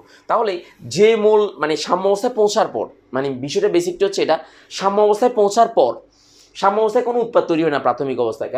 প্রাথমিক অবস্থা মানে বিক্রিয়া শুরু যখন হয় তখন তো কোনো উৎপাদ তৈরি হয় না। শুরু হওয়ার পরে এতটুকু উৎপন্ন হওয়ার মানে এতটুকু বিয়োজিত হওয়ার পরে এখানেও সেম পরিমাণ 0.667 মোল বিয়োজিত হয়ে যাবে। তো যেই পরিমাণ বিয়োজিত হবে ওই হারে এটা উৎপন্ন হবে। এগুলো আমরা ক্যাপিকেসিতে ভালো করে বুঝাবো, সো টেনশন করার দরকার নেই। সো এটাও সেম হারে উৎপন্ন হবে, এটা একটু মাথায় রাখবা। সো এই বেসিকটা যদি মাথায় থাকে তাহলে তোমার কাছে বিষয়গুলো একদম পান্তাবাদ। আবার বলে একদম কি মনে হবে, একদম পান্তাবাদ মনে হবে, সহজ মনে হবে। তো তাহলে এটা যখন বিক্রিয়াটা যখন সমস্যায় পৌঁছবে তখন দেখা যায় তার যদি বাহ্যিক কোনো কিছু তুমি চেঞ্জ না করো তাহলে এটা সারা জীবন এরকমই থাকবে, সারা জীবন এই অবস্থায় থাকবে। তো তার মানে তার স্থায়িত্বটা স্টেবল, তার মানে তার স্থায়িত্বটা রইল। এই হচ্ছে তার সাম্য অবস্থায় তার স্থায়িত্ব। তার মানে সে যেমন আছে তেমন রবে, আর বউ হবে না রে। একটা গান আছে না, আমি যেমন আছে তেমন রবো, বউ হব না রে। তার মানে সে যেমন আছে তেমনই রইবে, আর কোনো চেঞ্জ হবে না, কত হচ্ছে এরকমই। সো এটা একটু মনে রাখবা। তাহলে এটা হচ্ছে সাম্য অবস্থার স্থায়িত্ব বলা হয় এই বিষয়টাকে। সো এবার আমরা যদি বলি, এবার আমরা যদি একটু দেখাই যে সাম্য অবস্থা অর্জনের পর তাপমাত্রায় বহুদিন রেখে দিলেও এর পরিমাণ সমূহের কোনো পরিবর্তন হয় না। এটাই হচ্ছে সাম্য অবস্থার স্থায়িত্ব। বেসিকটা হচ্ছে এটা, মাথায় রাখবা। সো এই বিক্রিয়াটা দিয়ে তোমরা বিষয়টা মনে রাখবা, আর এত হাবিজাবি মনে রাখার দরকার নেই, সহজভাবে এটা দিয়ে মনে রাখতে পারো সহজে। আচ্ছা, এবার আসো আমরা দেখবো দ্বিতীয় যে পয়েন্টটা, উভয় দিকে সুগম্যতা। তার মানে উভয় দিকে সেটা কি করতে পারে, যেতে পারে। আবার বলছি উভয় দিকে সুগম্যতা মানে উভয় দিকে সে যেতে পারে। তো উভয় দিকে যেতে পারা মানে কি, তার মানে বিক্রিয়ক দিয়ে যে পরিমাণ উৎপাদ তৈরি হবে, উৎপাদ থেকেও সেই হারে একই রকম হারে সেই বিক্রিয়কে পরিণত হবে, মানে একই স্টাইলে। তার মানে বিষয়টা খেয়াল করো, আমি যদি সহজ করি, একদম সহজ করে বলি, তাহলে এভাবে এটা বলতে পারি, যেমন নাইট্রোজেন এবং হাইড্রোজেনকে যদি আমি বিক্রিয়া দিই, তো ওই বিক্রিয়া অবস্থায় তার মানে ওইটার মধ্যে স্ফুলিঙ্গ যদি ঘটাই, তাহলে এখান থেকে এই নাইট্রোজেন এবং হাইড্রোজেন থেকে 7% হারে, কত পার্সেন্ট হারে, 7% হারে অ্যামোনিয়া তৈরি হবে। তার মানে এখান থেকে এই দুটোটা 7%, এই যে 7% বিয়োজিত হবে, 7% বিয়োজিত হয়ে ওই পরিমাণ হারে কি উৎপন্ন হবে, অ্যামোনিয়া তৈরি হবে। ফাইন, অ্যামোনিয়া তৈরি হচ্ছে, 7% তৈরি হচ্ছে। তো এবার যদি আমি অ্যামোনিয়াকে বিয়োজিত হতে দিই, আবার বলছি অ্যামোনিয়াকে যদি বিয়োজিত হতে দিই, তাহলে এখানে 7% হলে এটা 93%, যে 93%, 7% হলে তাহলে এটা 7%, তাহলে 2 মোল যেহেতু তৈরি হবে, তাহলে এখানে তার মানে এটা 7%ই কিসে পরিণত হবে, উৎপাদে পরিণত হবে। এটা হচ্ছে আমরা জানলাম, মানে এটা 7%-এ যত মোল থাকবে তত 7% হারে বিয়োজিত হয়ে এইটা উৎপন্ন হবে, অ্যামোনিয়া উৎপন্ন হবে। তো এবার যদি অ্যামোনিয়াকে যদি বিয়োজিত হতে দিই, তাহলে সে কিন্তু কি করবে, 93% বিয়োজিত হয়ে, তার মানে এটার সাম্য অবস্থায় স্টেবল রাখার চেষ্টা করবে। তার মানে এটা 7% বিয়োজিত হওয়া মানে কি, যে 7% বিয়োজিত হয়ে যাওয়া মানে কি, তার মানে এখানে তার 7% বিয়োজিত হয়ে যাচ্ছে, যে 7% বিয়োজিত হয়ে যাচ্ছে। তো তার মধ্যে তার কাছে অবশিষ্ট কত আছে, 93% অবশিষ্ট আছে। তো 93%, তাহলে এটার কত পার্সেন্ট আছে, তার মানে এটা উৎপন্ন হচ্ছে 7%, তো তার মানে এটা 7%ই উৎপন্ন হচ্ছে। তো তাহলে এখন যদি 93% তার স্টেবিলিটি আছে, মানে সাম্য অবস্থায় পৌঁছার পর, তো সাম্য অবস্থায় যদি অ্যামোনিয়া যদি চিন্তা করি, যে অ্যামোনিয়াকে যদি চিন্তা করি আমি, তাহলে এখানে নাইট্রোজেন প্লাস 3 হাইড্রোজেন তৈরি হলো 2 মোল যদি দিই, তো তাহলে এবার আমাকে বলো তার মানে সিস্টেম কি, এটা অলওয়েজই কত থাকবে, 93%ই থাকবে, এটা অলওয়েজ 93% থাকলে সে স্টেবল হবে। এই যে 93% যেহেতু আছে, তাহলে এখানেও 93% হলে সে স্টেবল থাকবে। তো 93% যদি স্টেবল হয়, তাহলে এটা 7%, তাহলে এখান থেকে এটা 93% কি হবে, বিয়োজিত হবে, 93%ই বিয়োজিত হবে। তার মানে এটা স্টেবল রাখার জন্য, 93% ঠিক রাখার জন্য সে মানে এখান থেকে 93%টা সে বিয়োজিত হবে। তার মানে এটা 7% ঠিক থাকবে, এটা 7%ই ঠিক থাকবে, মানে এটা যে 7% উৎপন্ন হয়েছে ওই 7% ঠিক রাখার জন্য সে 93% বিয়োজিত হবে। তার মানে উভয় দিক থেকে যদি তুমি চিন্তা করো, তাহলে এদিক থেকে এদিকে উৎপন্ন হওয়ার যে স্টাইলে হবে ওইটার স্টাইলও সেম হবে স্টাইল। তার মানে সে তার নিজস্বতা ঠিক রাখার জন্য উভয় দিক থেকে সে কি করতে পারে, যাইলে যেই লাউ সেই কদু, তার মানে তার নিজস্ব যে জিনিসটা থাকার কথা ওইটাই তার কাছে থাকবে, এর চেয়ে বেশিও থাকবে না কমও থাকবে না। তার মানে এখানে 93%, এখানে 7%, তো তাহলে সেম কথা এখানেও, এখানে 93%, মানে এখানে 93%, এখানে 7% থাকবে। সো এটা হচ্ছে সুগম্যতা, দুই দিক থেকে হিসাবটা একই রকম, হিসাবটা কীরকম, একই রকম। সো বেসিকটা হচ্ছে এটা, তার যেটা অবশিষ্ট থাকবে যেটা উভমুখী বিক্রিয়া দিলেও সেক্ষেত্রে সে যে বিক্রিয়ক হোক আর উৎপাদক, সেক্ষেত্রে তার যেটা থাকবে স্টেবল থাকবে সেটাই তার স্টেবল থাকবে, এটা শুধু মনে রাখবা। মানে বিক্রিয়াটা যখন স্টেবল হবে তখন তার যে পার্সেন্টেজ তার নিজস্ব থাকার কথা, বিক্রিয়া উৎপন্ন ওই যে যেমন ওখানে 0.33 মোল, ওইটা তার মানে ওই জিনিসটাই কথাটা বলা হচ্ছে। সো দুই দিক থেকে করলে বিষয়গুলো একই রকম স্টাইলে হবে। সো এই বিষয়টা হচ্ছে মেইন কথা হচ্ছে এটা। আশা করি তোমরা বিষয়টা বুঝতে পেরেছো, সহজভাবে একদম সোজাভাবে চিন্তা করবা। তুমি হাইড্রোজেন আয়োডাইড দিয়ে উৎপন্ন দাও, তাহলে কিছুক্ষণ আগে যে দিয়ে দিলাম ওইটা দিয়ে বিক্রিয়া দিতে পারো। তো সো মানে যে কোনো একটা উদাহরণ দিলে জিনিসটা একই রকম। এবার তৃতীয় নম্বরে আসো, বিক্রিয়ার অসম্পূর্ণতা। আচ্ছা আমাকে বলো, এই পর্যন্ত এমন কোনো বিক্রিয়া পাওয়া যাবে না যেটা শতভাগ বিক্রিয়ক একদম মানে যতটুকু তুমি দিয়েছো বিক্রিয়া করানোর জন্য ততটুকু উৎপাদে পরিণত হয়েছে, এটা কখনো সম্ভব না। মানে যতটুকু বিক্রিয়ক দিয়েছো ততটুকু তার শতভাগ কী হবে না, কখনো উৎপাদে পরিণত হবে না, কখনো সেটা কিসে পরিণত হবে না, উৎপাদে পরিণত হবে না। তো উৎপাদে যদি পরিণত না হয়, শতভাগ না হয়, তার মানে বিক্রিয়ক কিছু থেকে যাবে, উৎপাদের পার্সেন্টেজ হয়তো বাড়তে পারে কিন্তু শতভাগ তো হবে না বিক্রিয়ক থেকে উৎপাদে পরিণত। তার মানে একটা বিক্রিয়াতে আমরা যদি বিক্রিয়াটা করি তাহলে সেক্ষেত্রে এ বি যদি বিক্রিয়া করে, আবার বলছি এ বি যদি বিক্রিয়া করে যে এ এবং বি বিক্রিয়া করলো সি এবং ডি উৎপন্ন, তাহলে কখনো এই এ বির পরিমাণ জিরো হবে না, তার মানে এটা কখনোই শূন্য হয়ে যাবে না। তো শূন্য যদি হয়ে না যায় তাহলে এখানে ইকুইলিব্রিয়াম অবস্থায় মানে সাম্য অবস্থায়, তাহলে উৎপাদের ঘনমাত্রা গুণফল এবং বিক্রিয়কের ঘনমাত্রা গুণফল, এগুলো আমরা ক্যাপিকেসিতে পড়াবো, শুধু এটা মনে রাখো, উৎপাদের ঘনমাত্রা এবং বিক্রিয়কের ঘনমাত্রা, তাহলে উৎপাদের ঘনমাত্রা এবং বিক্রিয়কের ঘনমাত্রা গুণফল, তাহলে নিচের এটা যেহেতু শূন্য হবে না, নিচের এটা শূন্য নয়, শূন্য হলে এটা একটা মান থাকবে, এই যে ক্যাপিকেসি বা ইকুইলিব্রিয়ামের একটা মান থাকবে। সো এই মানটা যেটা এটা আমরা ভরকে সূত্রতে পড়াবো, এই মানটা একটা নির্দিষ্ট মান থাকবে, বাট এটা যদি জিরো হয়ে যায় তাহলে এখানে 1/0, যে 1/something/0 is equal to infinity, তার মানে অসীম, তার মানে এটা কোনো মানে নাই, তার মানে এই জিনিসটা, তার মানে এই বিক্রিয়াটা এটার মানটায় যে অসীম হওয়া সম্ভব না, অসীম হওয়া কখনো সম্ভব না, এটা কিন্তু মাথায় রাখবা। তো তাহলে এই সাম্যাঙ্কের মান শূন্য বা অসীম হতো, কিন্তু এটা কখনো অসীম বা শূন্য হবে না। তার মানে বিক্রিয়াটা, তার মানে বিক্রিয়ক এবং উৎপাদের যে একটা অসম্পূর্ণতা, তার মানে শতভাগ যে উৎপাদে পরিণত হয় না, এটার একটা প্রমাণ আর কি জিনিসটা। সো মনে রাখবা, কোনো রাসায়নিক বিক্রিয়া একদম শতভাগ বিনষ্ট হয়ে উৎপাদে পরিণত হয়ে যাবে, মানে শতভাগ বিক্রিয়া করে উৎপাদে পরিণত হয়ে যাবে না, যে পরিমাণ তুমি দিবে তার একটা নির্দিষ্ট পার্সেন্টেজ বিয়োজিত হয়ে উৎপাদে পরিণত হবে, এটা হচ্ছে মেইন কথা, একটা নির্দিষ্ট পার্সেন্টেজ বিয়োজিত হয়ে উৎপাদে পরিণত হবে। এটা যদি আমি উদাহরণ দিই, আমি এক গ্লাস পানি খেলাম, এই যে পানি খাওয়ার পরও দেখো আমার এখানে যে অল্প একটু পানি রয়ে যায়, তার মানে শতভাগ আমি পেটের মধ্যে ঢুকাইতে পারি না। তুমি যদি খাও তাহলে সেই খাওয়ার শতভাগ কিন্তু তোমার পেটে ঢুকবে না, এখানে অল্প হলেও নাকে বা তোমার দাঁতের মধ্যে বা জিহ্বায় বা কোনো কারণে নষ্ট হবে, এটা বাস্তবতা, এটা শক্তির অবিনাশিত সূত্রের মতোই, অবশ্যই শক্তির অবিনাশিত সূত্র না, এটাকে আমরা বলতে পারি যে মানে আমাদের একটা যে ওই যে তোমরা যে ইঞ্জিনে তাপীয় ইঞ্জিনের যে কর্মদক্ষতা ওইটার মতো চিন্তা করতে পারো, যে শতভাগ মানে শতভাগ তোমরা কি মানে যেটা দিবা ইনপুট যেটা দিবা আউটপুট সেটা কখনো পাবা না, এটা হচ্ছে বাস্তবতা, সবার ক্ষেত্রে প্রযোজ্য।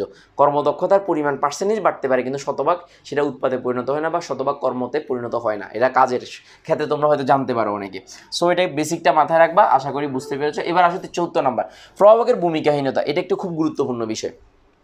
তাহলে প্রভাবক বিক্রিয়ক থেকে উৎপাদে পরিণত করতে পারে, মানে উৎপাদে পরিণত হওয়ার জন্য মানে সাম্য অবস্থা পৌঁছা পর্যন্ত সে কী করতে পারে, সে বিক্রিয়াতে অংশগ্রহণ করতে পারে, কিন্তু সাম্য অবস্থায় পৌঁছে গেলে তাহলে সাম্য অবস্থা যেদিকে থাকবে লাসাতেলির নীতি অনুসারে সেদিকে সে মানে ব্যালেন্স করার চেষ্টা করবে সব সময়। তো চেষ্টা করলে তাহলে তুমি বিক্রিয়ক তুমি প্রভাবক দিলে উৎপাদে পরিণত হওয়ার জন্য, তো উৎপাদে পরিণত হইলেও আবার কিছুক্ষণ পর সে আবার রিভার্স করবে, যে লাসাতেলির নীতি অনুসারে কী করবে, সে আবার রিভার্স করবে, তার মানে আবার আগের অবস্থায় ফিরে যেতে চাইবে। ফলে মানে ওই সাম্য অবস্থায় কখনোই কি হবে না, প্রভাবক কখনো ভূমিকা রাখতে পারে না। শুধুমাত্র কি করতে পারে, মানে প্রভাবক বিকল্প পথে সৃষ্টি করে, তার মানে সাম্য অবস্থাকে তাড়াতাড়ি এনে দিতে পারে, মানে সাম্য অবস্থায় পৌঁছানোটা সময় কমায় দিতে পারে। মানে সাম্য অবস্থায় পৌঁছার পরে তার আর মানে ভূমিকা নাই, মানে সাম্য অবস্থা পৌঁছানো পর্যন্ত সে কী করে মানে তাকে প্রভাব খাটাতে পারে। তো এটা হচ্ছে প্রভাবকের মূল কাজ। তো প্রভাবক বিকল্প পথে সৃষ্টি করে, তো সেটা আমরা দেখব, সেটা কীভাবে বিকল্প পথে সৃষ্টি করে সেটা আমরা একটু দেখব। দেখো কীভাবে বিকল্প পথে সৃষ্টি করে, তাহলে দেখো এখানে একটা রাসায়নিক বিক্রিয়া আমরা দেখতে পাচ্ছি, যে বিক্রিয়া দেখতে পাচ্ছি, যে এটাকে একটু সুন্দর করে এখানে একটু দিবা, আমার এখানে একটু বেশি অড হয়েছে, সো তোমরা একটু এটাকে একটু স্মার্ট করে দিবা, এই যে এখান থেকে এখানে দিয়ে এভাবে দিবা এখানে। তো তাহলে এখানে যদি তুমি প্রভাবক প্রভাবিত বিক্রিয়া হয়, তাহলে সেক্ষেত্রে এই সক্রিয়ণ শক্তিটা, এখানকার যে সক্রিয়ণ শক্তিটা সেটা সে কমিয়ে দিচ্ছে, তার মানে অল্প সক্রিয়ণ শক্তিতে, যে অল্প সক্রিয়ণ শক্তিতে প্রভাবক নিয়ন্ত্রিত সক্রিয়ণ শক্তি, তার মানে সক্রিয়ণ শক্তি কমিয়ে দিচ্ছে, তার মানে একটা অন্তর্বর্তী যৌগ তৈরি করে অধিকতর সংখ্যক বিক্রিয়ক অণুকে উৎপাদে পরিণত করতে পারে। তো উৎপাদে পরিণত করার পরে তার মানে সে একটা স্টেবল অবস্থায় আসবে, এই একটা স্টেবল অবস্থায় আসার পরে তাহলে তার আর কোনো ভূমিকা থাকবে না। তার মানে সে স্টেবল আসার আগ পর্যন্ত সে কি করবে, সে এরকম একটা ভূমিকা পালন করবে বা একটা মানে মধ্যবর্তী অবস্থা সৃষ্টি করে উৎপাদে পরিণত করবে। তাহলে উৎপাদে পরিণত হওয়ার সাথে সাথে মানে সাম্য অবস্থায় পৌঁছে গেলে তখন প্রভাবক আর কোনো ভূমিকা পালন করতে পারবে না। তো এখানে আমরা বলতে পারি যেহেতু প্রভাবক আমরা কি বলতে সক্রিয়ণ শক্তি কমিয়ে দেয়, আর বলছি প্রভাবক সক্রিয়ণ শক্তি কমিয়ে দেয়, তাহলে প্রভাবক বিকল্প পথে সৃষ্টি করে, তারপরে বিকল্প পথের মাধ্যমে সহজে সক্রিয়ণ শক্তি কমিয়ে দিচ্ছে, ফলে অধিকতর সংখ্যক বিক্রিয়ক অণু উৎপাদে পরিণত হতে পারে। তো অধিকতর সংখ্যক বিক্রিয়ক অণু যখন উৎপাদে পরিণত হবে তাহলে সাম্য অবস্থা তাড়াতাড়ি আসবে, ওই বিক্রিয়াটা সাম্য অবস্থায় কি দ্রুত আসবে। সো এই বেসিকটা একটু মাথায় রাখবা, এগুলো পরীক্ষায় আসে যে প্রভাবক সাম্য অবস্থা অর্থাৎ তোমার বলা যে প্রভাবক বিকল্প পথে সৃষ্টি করে, এই কথাটা প্রমাণ করো। তাহলে তুমি এটা বলবা যে প্রভাবক বিক্রিয়া সক্রিয়ণ শক্তি কমিয়ে দেয়, অন্তর্বর্তী যৌগ তৈরি করে যেখান থেকে সহজে উৎপাদে পাওয়া যায়। তো ফলে দেখা যায় প্রভাবক কী করে, যে বিক্রিয়াটাকে দ্রুততর করে দেয়, সাম্য অবস্থায় পৌঁছতে প্রভাবক সেখানে আর কোনো ভূমিকা পালন করতে পারে না। সো এই বেসিকটা মাথায় রাখবা, এটা একটি স্ক্রিনশট তুলে আশা করি বুঝতে পেরেছো। ওকে, সো এবার আমরা সাম্য অবস্থায় চিহ্নিত করবো যে সাম্য অবস্থা আসলে আসছে কিনা, সেটা চিহ্নিত করার কয়েকটা উপায় দেখবো। এগুলো তেমন এটা অবজেক্টিভের জন্য গুরুত্বপূর্ণ, অনেক সময় 2 নম্বরের জন্য আসতে পারে। সো এই যে উভমুখী বিক্রিয়া সাম্য অবস্থায় স্থিতি আছে মানে স্থির আছে কিনা বা আসলে সাম্য অবস্থা আছে কিনা তা জানার উপায় হচ্ছে বিক্রিয়ক উৎপাদের বর্ণের পরিবর্তন, মানে আগে যেমন পরেও তেমন এখন থাকবে। অদক্ষেপের বর্ণের গাঢ়টা স্থিরকরণ, মানে অদক্ষেপের বর্ণটা কতটুকু আছে সেটা দেখবা, সেটা দেখে তুমি বুঝতে পারবা সে কি হচ্ছে না। বিক্রিয়ার উভয় দিকে গতি নির্ধারণ, তার মানে বিক্রিয়ার উভয় দিকে গতি নির্ধারিত হবে, তার মানে এদিক থেকে এদিকে যে গতি প্রান্ত থেকেও তারপর সম্মুখী বিক্রিয়ার হার এবং পশ্চাৎমুখী বিক্রিয়ার হার পরস্পর সমান হবে। সেটা একটু মনে রাখবা। যেমন এখানে উদাহরণ হিসেবে আমরা যদি বলি তাহলে একটা উদাহরণ দিতে পারি, যেমন দেখো এই N2O4 এটা বর্ণহীন আছে, আবার বলো N2O4 এটা কি আছে দেখো বর্ণহীন। তো বর্ণহীন হওয়ার পরে যখন বিক্রিয়াটা শুরু হবে তখন আস্তে আস্তে নাইট্রোজেন ডাইঅক্সাইড উৎপন্ন হবে। তো নাইট্রোজেন ডাইঅক্সাইড যখন উৎপন্ন হবে তার বর্ণটা বাদামি হওয়া শুরু করবে, তার বর্ণটা কি শুরু হবে বাদামি। তো বাদামি হইতে হইতে বাদামি বর্ণের প্রভাবটা আস্তে আস্তে বাড়বে, বাদামি যখন হবে তখন বাদামি বর্ণ হওয়াটা আস্তে আস্তে বাড়বে।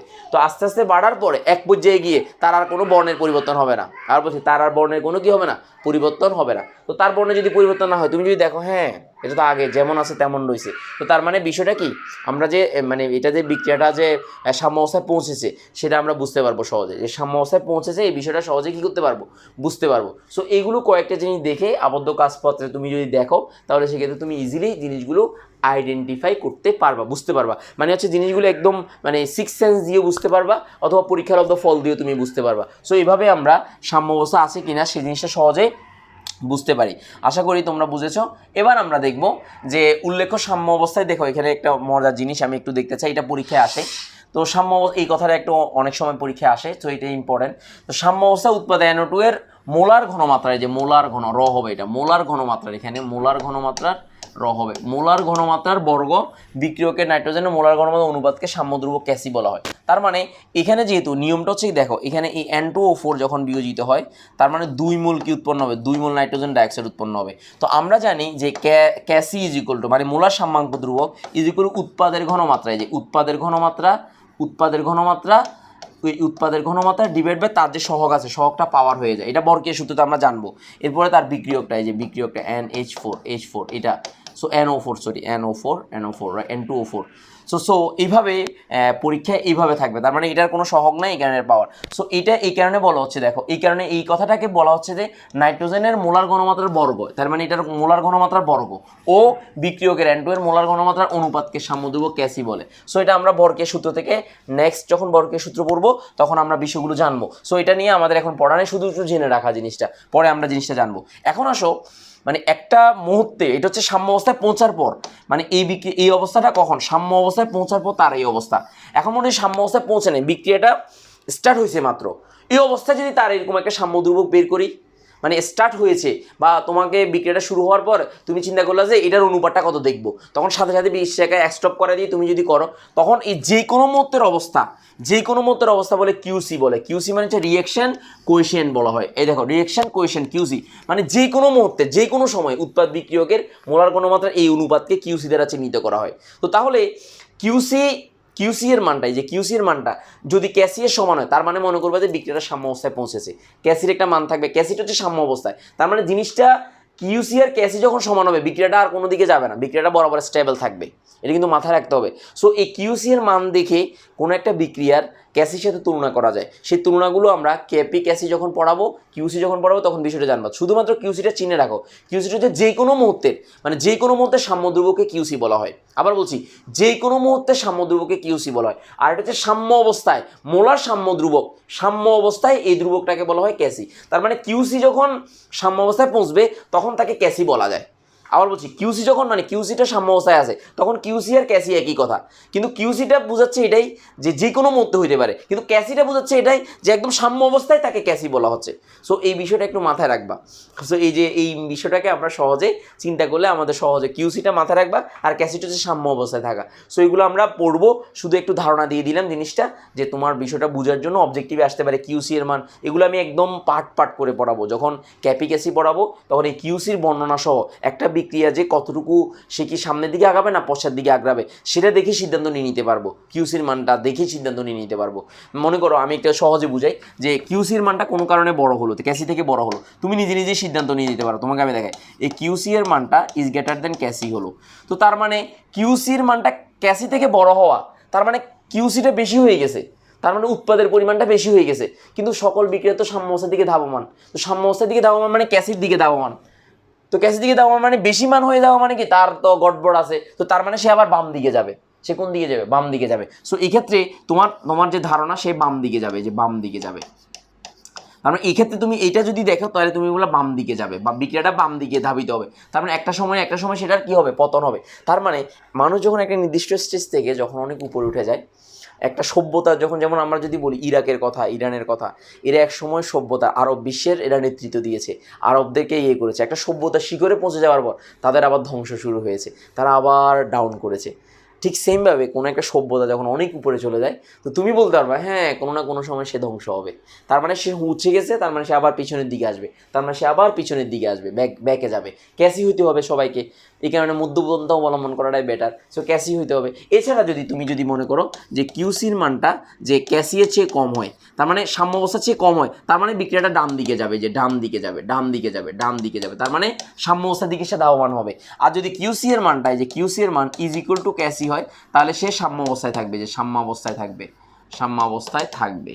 সো এরকম কিউসি এর মান দিয়ে তোমার অনেকগুলো ধারণা করা যায়। এই ধারণাগুলো অবজেক্টিভের জন্য লাগবে, মনে করছিলাম পরে পড়াবো, কিন্তু একটু বলে দিলাম তোমাদেরকে বিষয়গুলো, কারণ এগুলো অবজেক্টিভে আসে। এখান থেকে মেডিকেল অ্যাডমিশন টেস্ট আছে, এই ধরনের সিচুয়েশনে বিক্রিয়াটা কোন দিকে যাবে, কোনটা বেশি উৎপন্ন হবে। সো এগুলো আমরা প্র্যাকটিস করানোর সময় একদম ধারাবাহিক, এটা একটু নোট করে ফেলো, এই পয়েন্টটা একটু নোট করে ফেলো, এটার নিচে দিয়ে একটু নোট করে ফেলো। কিউসি এর মান যখন এই ক্যাসির থেকে যদি বড় হলে ছোট হলে কী ঘটনাটা ঘটবে, এটা একটু নোট করে ফেলো, অথবা স্ক্রিনশট তুলে নাও, তারপর তোমরা নোট করে ফেলিও। আশা করি নোট করে ফেলেছ। এবার আমরা এর পরবর্তী ধাপে যাব। এবার আমরা এই জিনিসগুলো বুঝে গেছি। এবার আমি যখন ব্যান্ড অফ সমীকরণ পড়াবো বলেছিলাম, ব্যান্ড অফ সমীকরণ, তাহলে ব্যান্ড অফ সমীকরণ পড়াতে লাসাতেলি নীতিটা লাগবে। তো লাসাতেলি নীতি শুধু বেসিক জিনিসটা পড়াবো, বেসিক জিনিসটা পড়াই দেন ব্যান্ড অফ সমীকরণে যাব। তাহলে আসো বেসিক জিনিসটা আমি পড়াই লাসাতেলি নীতি। সো লাসাতেলি নীতি আমি এটা তোমাদেরকে পরে পড়াবো, কিন্তু এখন আমি যদি লাসাতেলি নীতিতে যদি যাই, তাহলে তাপচাপ ঘনমাত্রার প্রভাব রয়েছে। সো এই লাসাতেলি নীতির তাপচাপ ঘনমাত্রার যে প্রভাব রয়েছে, সো এটা আগেও বলেছিলাম, তারপরেও তোমাকে একটু মনে রাখার জন্য এখানে আমি সহজ করে দিচ্ছি, যে তাপ উৎপাদী বিক্রিয়া মানে তাপমাত্রার প্রভাব অনুসারে, যে তাপ উৎপাদী বিক্রিয়া তাপ দিলে সাম্যের অবস্থান বামে যায়, এটা তোমাদেরকে বলেছি। এটা কোথায় পড়েছে? আর্হেনিয়াসের লেখচিত্র যখন পড়িয়েছিলাম তোমাদেরকে বললাম না এটা লাগবে আর্হেনিয়াসের লেখচিত্র। সো এই আর্হেনিয়াসের লেখচিত্রে যে জিনিসটা পড়িয়েছিলাম ওইটাই আমরা এখানে করতেছি। আবার বলছি আর্হেনিয়াসের যে লেখচিত্র সমীকরণে যে লেখচিত্র ছিল সেই লেখচিত্র বোঝানো আর এটা একই কথা, ব্যান্ড অফ সমীকরণ একই, শুধুমাত্র একটা পার্থক্য ক্যাপই হবে, ওখানে ক্যার জায়গায় ক্যাপই হবে, অন্য কোনো কাহিনী নেই। সো দেখো তাপ উৎপাদী বিক্রিয়ায় তাপ দিলে সাম্যের অবস্থান বামে যাবে, অর্থাৎ সাম্যধ্রুবক কে এর মান কমবে। তাহলে যে উৎপাদের ঘনমাত্রা বিক্রিয়কের ঘনমাত্রা, তো তাহলে বাম দিকে যাওয়া মানে বিক্রিয়ক বেশি হয়ে যাওয়া, তো বিক্রিয়ক যদি বেশি হয়ে যায় তাহলে কে এর মানটা কমবে, কের মানটা কমবে। আবার বিক্রিয়া তাপ দিলে সাম্যের অবস্থান ডানে যাবে, মানে তাপ উৎপাদী বিক্রিয়ায় তাপ দিলে সাম্যের অবস্থান এখানে তাপহারী বিক্রিয়া, এখানে বিক্রিয়ায় তাপ দিলে সাম্যের অবস্থান ডানে যায়, অর্থাৎ সাম্যধ্রুবক কে এর মান বাড়ে। তাহলে এখানে তাপ উৎপাদী বিক্রিয়ায় তাপ দিলে সাম্যের অবস্থান বামে যায়। আর তাপহারী, এখানে যদি আমি তাপহারী বিক্রিয়া, এখানে তাপহারী বিক্রিয়া এই লাইনটা একটু লিখো, তাপহারী ওই যে লিখছি এখানে তাপহারী বিক্রিয়া, যে এখান থেকে লাইনটা শুরু হবে, তাপহারী বিক্রিয়ায় তাপ দিলে সাম্যের অবস্থান ডানে যায়, অর্থাৎ কে এর মানটা বাড়ে। সো কে এর মানটা বাড়ে মানে ডানে যাওয়া মানে কি উৎপাদের পরিমাণটা বাড়বে, তো উৎপাদের পরিমাণটা যদি বাড়ে তাহলে এইখানে উৎপাদের পরিমাণটা বাড়ছে, তো বাড়লে কে এর মানটা বাড়বে। সো এই বেসিকটা তোমার থাকতে হবে, একটা নিয়ম নাম্বার 1। এবার নিয়ম নাম্বার 2, আমি নিয়ম নাম্বার 2 দেখাচ্ছি। সো এগুলো একটু বেসিক, একটু সুন্দর করে লিখে ফেলো এই জিনিসটা, যে তাপহারী বিক্রিয়া কী ঘটনা করে, তাপ উৎপাদী বিক্রিয়া কী ঘটনা করে। তাহলে তাপ উৎপাদী বিক্রিয়া তাপ দিলে সাম্যের অবস্থান যদি বামে যায়, তাপমাত্রা কমালে সাম্যের অবস্থান ডানে যাবে, তাপ দিলে যদি বামে যায় তাপমাত্রা কমালে কোথায় যাবে, ডানে যাবে। সো এই বিষয়টা বেসিকটা মাথায় রাখবা, পরস্পর ভাইস ভার্সা, মানে একটার সাথে আরেকটা রিলেটেড। সো এবার চাপের প্রভাবটা কি, সহজভাবে যে চাপ দিলে আয়তন যখন চাপ দেওয়া হয় লাসাদিলি নীতি অনুসারে, মানে চাপ যখন আমরা লাসাদিলি নীতিটা রিয়েল নীতিটা এবং এটা ব্যাখ্যা সহ নীতিটা নেক্সট ক্লাসে পড়বো, এখানে শুধু আজকে বেসিকটা পড়াচ্ছি, কারণ ব্যান্ড অফ সমীকরণের বিষয়টা বোঝানোর জন্য। সো এই বিষয়টা যদি মানে তুমি বুঝো যে আমি চাপের প্রভাবটাও তোমাদেরকে এটা পরে পড়াবো, এটা দরকার নাই, ঘনমাত্রার প্রভাবও আমি পরে পড়াবো, আমি শুধু এখন দেখবো যে লেখচিত্র বোঝানোর জন্য, যেহেতু লেখচিত্র বুঝাবো, লেখচিত্রের জন্য এই জিনিসগুলো আমি একটু ক্লিয়ার করতেছি, যে চাপের প্রভাবের ব্যাপারটা আমি ক্লিয়ার করলাম, তাপের প্রভাবের ব্যাপারটা ক্লিয়ার। তাহলে পরীক্ষায় তোমার কি আসবে, সাম্য অবস্থায় তাপের মানে তোমার পরীক্ষা আসবে যে সাম্য অবস্থার ক্ষেত্রে যে তাপের যে সমীকরণটা সেটা লেখচিত্র অঙ্কন করো, তার মানে ব্যান্ড অফ সমীকরণটা, তার মানে কি সমীকরণটা, ব্যান্ড অফ সমীকরণটা। তো তাহলে এই ব্যান্ড অফ সমীকরণটা যদি আমি একটু চিন্তা করি, দেখো ব্যান্ড অফ সমীকরণটা কি, এই যে আর্হেনিয়াস সমীকরণটা আমরা এটা আগে আমি পড়িয়েছি, সো এই কারণে এটা নিয়ে আর টেনশন করার দরকার, এটা ভালো করে পড়িয়েছি। সো এখানে একটা মাইনাস সাইন হবে, এই জায়গাতে একটা মাইনাস সাইন হবে, এখানে ভুল হয়েছে minus sine. So log K is equal to, এটা একদম ভালো করে আমি বুঝিয়েছিলাম আগে, এই যে এটা ভালো করে বুঝিয়েছিলাম। সো এটা নিয়ে আমি আর নিচ্ছি না, সহজভাবে এটা একদম লাইন বাই লাইন, যারা এই লেকচারটা দেখো নাই তাহলে আমার আর্হেনিয়াস সমীকরণের লেকচারটা দেখে নিবা, তাহলে তোমার জন্য সহজ হবে। আমি এখানে আর রিপিট করতে চাচ্ছি না, কারণ লেকচারগুলো ধারাবাহিকভাবে করতে হবে। তাহলে দেখো এখানে আর্হেনিয়াস সমীকরণটা এরকম হয়ে এরকম একটা রাশি পাওয়া গেছে। সো এই রাশিটা সেম রাশিটাই হবে কি, ই এর জায়গায় ড্যালিচ হবে আর এখানে ক্যাশ জায়গায় ক্যাপি হবে, ওটাই হবে ব্যান্ড অফ সমীকরণ। সো এটা মাইনাস সাইন দিয়ে করবা। এবার আসো এখানে আসো, এই যে তাপ উৎপাদী বিক্রিয়ার ক্ষেত্রে এই ঢালটা ভাই এটা পড়িয়েছিলাম আমি, তাপ উৎপাদী বিক্রিয়ার ক্ষেত্রে উপর দিকে যাবে এই বেশিটা আর্হেনিয়াস সমীকরণ থেকে বুঝিয়েছিলাম। সো এখানে লককে এটা বুঝিয়েছিলাম তোমাদেরকে আগে, আর্হেনিয়াস সমীকরণ থেকে লেখচিত্রটা ভালো করে বুঝিয়েছিলাম আলাদা করে। সো এখানেও আমি বুঝিয়েছিলাম, তাপহারী বিক্রিয়ার ক্ষেত্রে জিনিসটা বুঝিয়েছিলাম। এবার আমি যেটা দেখাবো এই বিষয়টার ক্ষেত্রে, যে এই ব্যান্ড অফ সমীকরণটা তাহলে কীভাবে হবে, একদম হুবহু মানে খাবের খাপ মন্তব্যের ভাব আগের মতোই শুধু। তাহলে ডিফারেন্সটা কোথায় বলো তো, তাহলে ডিফারেন্সটা হচ্ছে দেখো এই ক্যার জায়গায় ক্যাপি হয়েছে আর এখানে ই এর জায়গায় ড্যালেজ হয়েছে, আর বাকিটা ধ্রুবক, এটা ধ্রুবক 1/t, এটা ইন্টু, তাহলে 1/t সবগুলো আগের মতোই। তো তুমি যদি এখানে লন দাও তাহলে 2.303 আসবে না, লন যদি দাও, কিন্তু ব্যান্ড অফ যে সমীকরণটা তুমি দিয়েছেন ওই সমীকরণটা চেঞ্জ করা যাবে না। সো এটাই হচ্ছে ব্যান্ড অফ সমীকরণ। আবার বলো ব্যান্ড অফ সমীকরণটা লিখবে, তাহলে পরীক্ষা যখন আসবে যে তাপ উৎপাদী বিক্রিয়ায় তাপের প্রভাব ব্যান্ড অফ সমীকরণের সাথে প্রমাণ করো, তাহলে তুমি প্রথমে পরীক্ষা লিখতে হবে, কীভাবে সৃজনশীল লিখবা, যে ব্যান্ড অফ সমীকরণটি হলো, এই হলো দিয়ে এই বিক্রিয়াটা লিখবা, এটা লিখবা, এটা লিখবা, এই সমীকরণটা লিখবা। লিখার পরে তাপ উৎপাদী বিক্রিয়ার জন্য এটা উপরের দিকে উঠবে। তাহলে উপরের দিকে কেন উঠবে আমি ক্লিয়ার করি। তাহলে তাপ উৎপাদী বিক্রিয়ায়, আবার বলছি, তাপ উৎপাদী বিক্রিয়ায় তাপ দিলে সাম্যের অবস্থান কোথায় যায়, বামে যায়। আর তাপ উৎপাদী বিক্রিয়া তাপ কমালে, আবার বলছি তাপ কমালে, তাপ উৎপাদী বিক্রিয়া তাপ কমালে সাম্যের অবস্থান ডানে যায়। তো ডানে যাওয়া মানে হচ্ছে কের মানটা বাড়ে। তাহলে এখানে বেসিক যেটা সেটা হচ্ছে যে বেসিকটা আমি একটু আবার লিখতেছি, বেসিকটা হচ্ছে এখানে বেসিকটা হচ্ছে এই যে তাপ উৎপাদী বিক্রিয়ায় উৎপাদীটা লিখে রাখো পাশে, বিক্রিয়ায় তাপ উৎপাদী বিক্রিয়ায় তাপ প্রয়োগে, যে তাপ প্রয়োগ করলে তাহলে কমে, তাহলে তাপ অপসারণ করলে আমি দিব, তাপ কমালে দিব, তাপ কমালে তাহলে ক্যাপি এই যে কে এর মান বাড়ে, এই কথাটা হচ্ছে বেসিক কথা এখানে।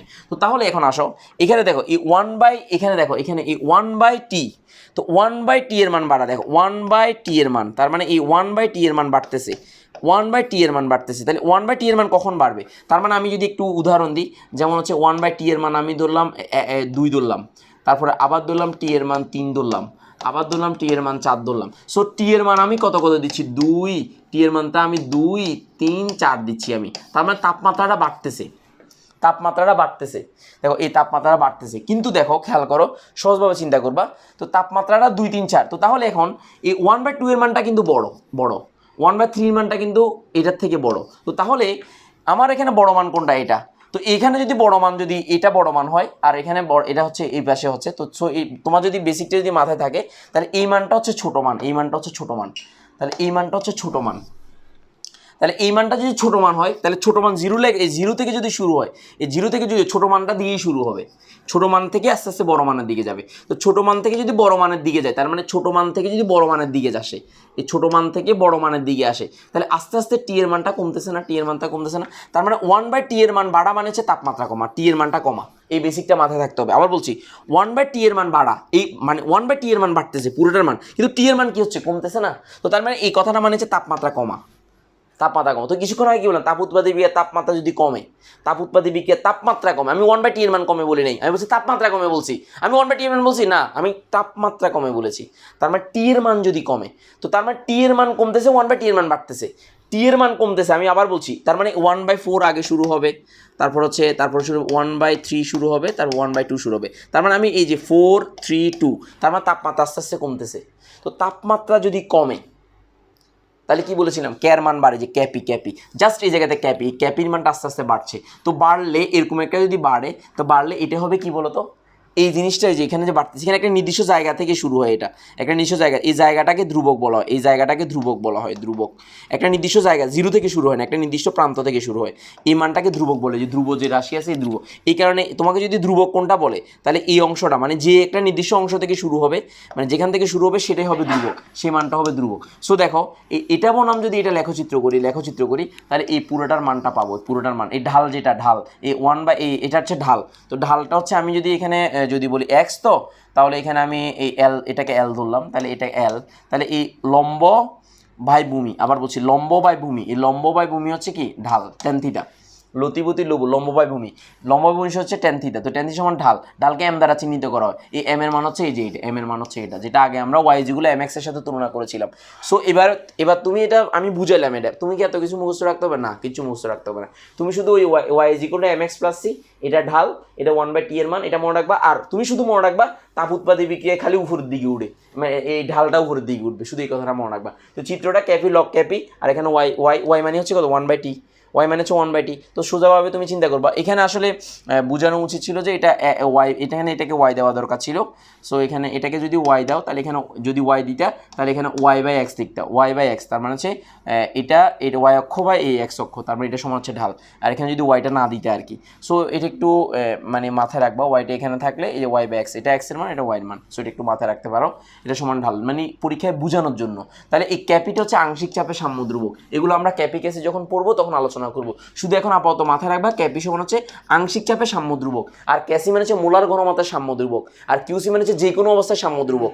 তাহলে আবার বলছি, ক্যাপি মানে হচ্ছে আংশিক চাপে সাম্য ধ্রুবক, চাপের সাথে রিলেটেড, আর সি যখন হবে ঘনমাত্রার সাথে রিলেটেড, কনসেন্ট্রেশন ঘনমাত্রার সাথে রিলেটেড, আর কিউসি মানে হচ্ছে মানে যে কোনো মুহূর্তের সাম্য অবস্থা বা যে কোনো মুহূর্তের ধ্রুবক সাম্য ধ্রুবকটা হচ্ছে কিউসি বলা হয়। সে এই কথাগুলো একটু মনে রাখবা। 3টা পয়েন্ট পাইছো, একটা পাইছো কিউসি, আরেকটা ক্যাসি, আরেকটা হচ্ছে ক্যাপি পাইছো। তাহলে যে হচ্ছে আংশিক চাপে, এটা হচ্ছে মোলার ঘনমাত্রায়, আর এটা হচ্ছে যে কোনো অবস্থায়। সো এই 3টা পয়েন্ট মনে রাখবা, মনে রাখলে তোমার জন্য সহজ হয়ে যাবে, আশা করতে সহজ হবে জিনিসগুলো। একদম বেসিকগুলো ক্লিয়ার করবা, বেসিক ক্লিয়ার না করলে কোনো ভাত নাই, খানা নাই। তো তাহলে এইভাবে এবার তো চিত্রটা আঁকবা, তোমাকে চিত্র আঁকতে বলবে, তো পরীক্ষা কীভাবে আসবে সেটা আমি দেখাবো, পরীক্ষা কীভাবে আসবে সেটা আমি তোমাকে দেখাই দেবো এখন। তো এখন চিত্র আঁকার পরে তারপর কী করবা? এবার তুমি এই কথাটা তুমি লিখবা, এই যে কথাটা লিখবা যে তাপ উৎপাদী বিক্রিয়ায় তাপমাত্রা বাড়ালে, তাপ উৎপাদী বিক্রিয়ায় তাপমাত্রা বাড়ালে লগ ক্যাপি এর মান কমে, এই কথাটা লিখবা। লেখার পর অর্থাৎ 1/t এর মান বাড়ানোর সাথে সাথে, 1/t এর মান বাড়ানোর সাথে সাথে লগ ক্যাপি এর মান বাড়বে। তো তার মানে 1/t এর মান বাড়ানো মানে হচ্ছে তাপমাত্রা কমা। আবার বলছি 1/t এর মান বাড়ানো মানে কি? তাপমাত্রা কমা। তাহলে 1/t এর মান বাড়ানো মানে হচ্ছে তাপমাত্রা কমা। তো তাপমাত্রা কমালে লগ ক্যাপি এর মান বাড়তে শুরু করবে। সো এই কথাটাই তুমি লিখবা, আর কোনো কিছু লিখতে হবে না, আর কোনো কিছু লিখতে হবে না। তো পরীক্ষা তোমাকে কীভাবে আসবে সেটা একটু দেখা দিচ্ছি। পরীক্ষা তাপ উৎপাদী বিক্রিয়া তোমাকে এরকম দেবে না, তোমাকে বলবে যে x + y is equal to এরকম দিয়ে টোয়াইস এক্স দেবে, টোয়াইস এক্স বা টোয়াইস পি দেবে, টোয়াইস কিউ দেবে, কিউ দিয়ে এখানে ডেল এইচের মান -92 কিলো জুল দিল, এরকম একটা মান দিয়ে দিল। বলছে বিক্রিয়াটির জন্য তোমাকে এরকম বলবে যে বিক্রিয়াটির জন্য যে ব্যান্ড অফ সমীকরণটি লিখো, তাহলে উদ্দীপক আসবে এইভাবে যে বিক্রিয়া, তাহলে তুমি এটা বিক্রিয়াটি তুমি কীভাবে বুঝবে, তাহলে বিক্রিয়াটি তুমি দেখতেছো তাপ উৎপাদী বিক্রিয়া, কেমনে এই ডেল এইচের মান যদি নেগেটিভ হয় তাহলে সেটা তাপ উৎপাদী বিক্রিয়া। আবার বলছি ডেল এইচের মান যদি নেগেটিভ হয় তাহলে সেটা কি বিক্রিয়া, তাপ উৎপাদী বিক্রিয়া। তো এবার তাপ উৎপাদী বিক্রিয়ার জন্য ওই সমীকরণটা আঁকবা, তারপর এটা লিখবা, তারপরে এইটা লিখে দিলে হয়ে যাবে, শেষ, সিম্পল। তাহলে তোমার আর কোনো কিছু টেনশন করতে হচ্ছে না, এই কথাগুলো লিখলেই হয়ে যাবে, আর কোনো কিছু টেনশন করতে হবে 3 নম্বরের জন্য অথবা 2 নম্বরের জন্য আসবে। সো এটা নিয়ে আর তাহলে, অথবা তোমাকে যদি এরকম করে বলে যে তোমাকে এরকম করে বলে এখানে কোনো সমীকরণ দেওয়া থাকবে ডেল এইচের মান, তো এই ডেল এইচের মানটা এখানে এইভাবে না দিয়ে অনেক সময় এটাকে +92 কিলো জুল, তো এটাও তো তাপ উৎপাদী বিক্রিয়া, তার মানে এটাও তো তাপ উৎপাদী, তার মানে ডেল এইচের মান মাইনাস হবে, আর যদি লাগানো থাকে তাহলে প্লাস হবে, অথবা এই x + y -92 কিলো জুল। তার মানে তাপ উৎপাদী বিক্রিয়াকে 3 ভাবে প্রকাশ করা যায়, একটা হচ্ছে ডেল এইচ দিয়ে নেগেটিভ, আর একটা হচ্ছে উৎপাদের সাথে পজিটিভ, আর যদি বিক্রিয়কের সাথে তাহলে নেগেটিভ হবে, বিক্রিয়কের সাথে কিলো জুল, এই যে কিলো জুল। তাহলে তাপ উৎপাদী বিক্রিয়াকে কয়ভাবে প্রকাশ করা যায়, 3 ভাবে প্রকাশ করা যায়। কয়ভাবে, 3 ভাবে। ডেল এইচের মান নেগেটিভ দিয়ে একটা প্রকারভেদ, দ্বিতীয় হচ্ছে প্লাস দিয়ে উৎপাদের সাথে, আর মাইনাস দিয়ে বিক্রিয়কের সাথে। সো 3 ভাবে করলো, যাই করুক না কেন সেটা তাপ উৎপাদী বিক্রিয়া। তার মানে প্রথমে কোনো একটা উদ্দীপকে যদি তোমার কোনো বিক্রিয়া দেওয়া থাকে, তাহলে প্রথমে তোমাকে আইডেন্টিফাই করতে হবে সেটা কি তাপ উৎপাদী বিক্রিয়া নাকি তাপহারী বিক্রিয়া, প্রথমে আইডেন্টিফাই করবা, করে দেন চিত্রটা আঁকবা, এঁকে দেন এই কথাটা লিখবা, দ্যাটস অল, খালাস, এটা সৃজনশীল লেখা হয়ে গেছে টেনশন ছাড়া।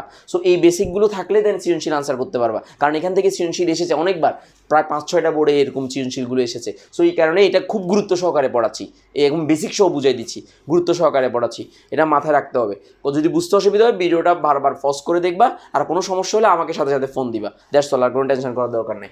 তাহলে এবার এটাতে আসো, 6 সেমভাবে এখানে দেখো, এখানে তাপমাত্রা কমালে তাহলে তাপহারী বিক্রিয়া কি, তাপমাত্রা কমালে হার কমে। সো কথাটা এটাই যে তাপহারী বিক্রিয়া তাপমাত্রা বাড়ালে ক্যাপি এর মান বাড়ে, অর্থাৎ 1/T এর মান বাড়ালে ক্যাপি এর মান কমবে, তো 1/B এর মান ক্যাপি এর মান কমছে।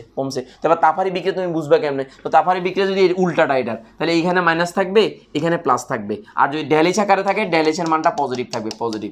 সো এই 3টা পয়েন্ট যদি থাকে, দেন তুমি সেটা কি মনে করবা, 3টা পয়েন্ট থাকলে তাহলে এটা তাপহারী বিক্রিয়া মনে করবা। তাহলে তাপহারী বিক্রিয়াতে এটা মাইনাস, বিক্রিয়ক উৎপাদের সাথে যদি থাকে মাইনাস, আর বিক্রিয়কের সাথে যদি থাকে প্লাস আকারে থাকবে, আর যদি ডেল এইচ আকারে থাকে তাহলে এখানে কি থাকবে 92, যদি দিই আমি 92 কিলো জুল। তার মানে ডেল এইচের মান যদি পজিটিভ হয় তাহলে সেক্ষেত্রে সেটা তাপহারী বিক্রিয়া, কি বিক্রিয়া, তাপহারী বিক্রিয়া। তাহলে তাপহারী বিক্রিয়ার পয়েন্ট কয়টা, 3টা, 1টা পয়েন্ট, 2টা পয়েন্ট, 3টা পয়েন্ট, মানে ডেল এইচ আকারে বিক্রিয়া দিয়ে ডেল এইচটা আলাদা করে দেবে। সো এইভাবে বিক্রিয়াটা দেখার সাথে সাথে তুমি সিদ্ধান্ত নিয়ে নিতে পারবা যে আসলে এটা কি তাপ উৎপাদী না তাপহারী, আর লেখচিত্র কেমন হবে সেটাও সিদ্ধান্ত নিতে পারো। তাহলে এখানে এক্স, এখানে তুমি ঢাল সমান কত, তাহলে ঢাল সমান আমি আগের মতোই, তাহলে ঢাল হচ্ছে